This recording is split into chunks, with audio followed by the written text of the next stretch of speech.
Assalamualaikum warahmatullahi wabarakatuh.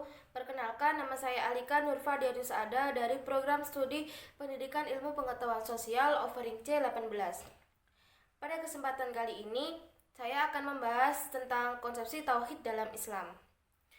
Perlu kita ketahui bahwa di Mekah sebelum Nabi Muhammad lahir telah banyak keyakinan-keyakinan maupun agama.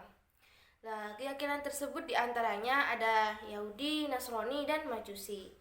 Kemudian mereka orang kafir juga mempercayai adanya aliran animisme, dinamisme, dan politisme. Animisme yaitu mereka mempercayai pada kekuatan roh. Kemudian dinamisme mereka percaya akan benda yang memiliki kekuatan. Dan politisme mereka percaya pada banyak berhala. Mengapa orang-orang saat itu percaya pada banyak berhala? Karena mereka mempunyai keyakinan bahwa jika dia menyembah banyak Tuhan, maka banyak pula yang menolongnya. Namun pada saat itu juga ada yang mempunyai keyakinan monotisme, yang mana mono artinya satu, artinya dia mempercayai pada satu Tuhan. Orang tersebut yaitu Khadijah. Ketika Rasulullah datang sebagai utusan untuk mengenalkan Allah pada orang-orang Mekah beserta sifat-sifat Allah yang mulia, maka Rasulullah mengenalkannya dengan cara yang indah, walaupun Rasulullah dicaci maki oleh mereka orang kafir. Lalu Nabi Muhammad berpikir, bagaimana caranya orang-orang Mekah mengenal Allah. Kemudian Nabi Muhammad saat itu sholat menghadap Ka'bah, dan mereka orang kafir ingin tahu apa yang dikerjakan Nabi Muhammad beserta Tuhan yang disembah Nabi Muhammad.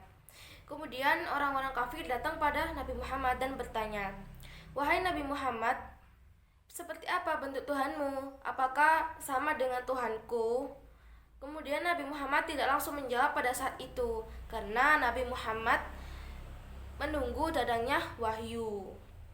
Kemudian Allah menurunkan wahyu melalui malaikat Jibril yang berupa surat Al-Ikhlas ayat pertama. Bismillahirrahmanirrahim.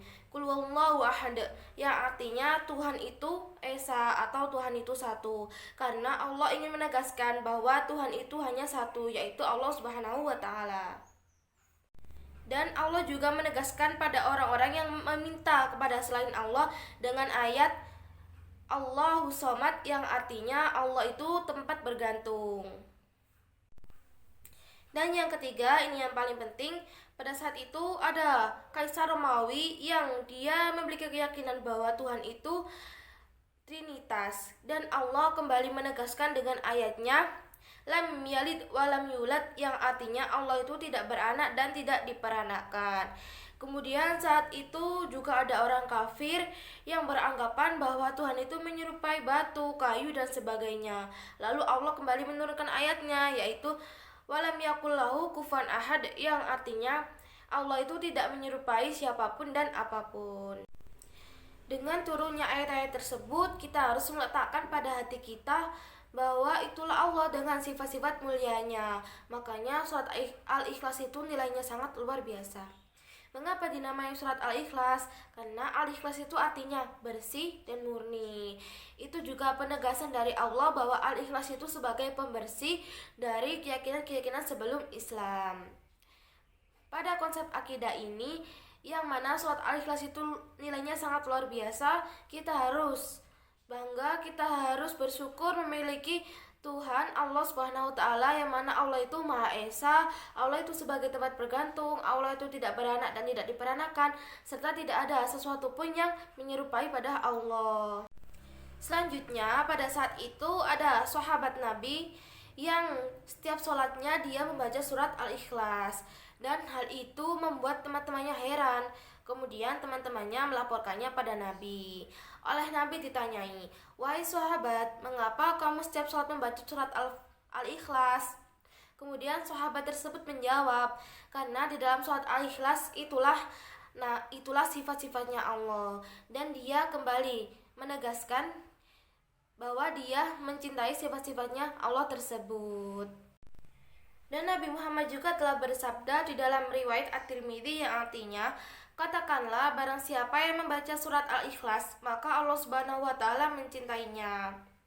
Oleh karena itu, kita membaca surat Al-Ikhlas itu sebagai bentuk rasa cinta kita kepada Allah Subhanahu wa taala. Dan kita juga tetap menetapkan pada hati kita bahwa Allah itu Maha Esa. Allah itu tempat bergantung, Allah itu tidak beranak dan diperanakkan, serta tidak ada apapun yang menyerupai Allah Subhanahu wa taala. Itulah konsepsi akidah tauhid dalam Islam, dan kita supaya selalu menetapkan pada hati kita akidah tersebut sampai kapanpun. Sekian dari saya. Apabila ada kesalahan dalam pengucapan, mohon maaf. Wassalamualaikum warahmatullahi wabarakatuh.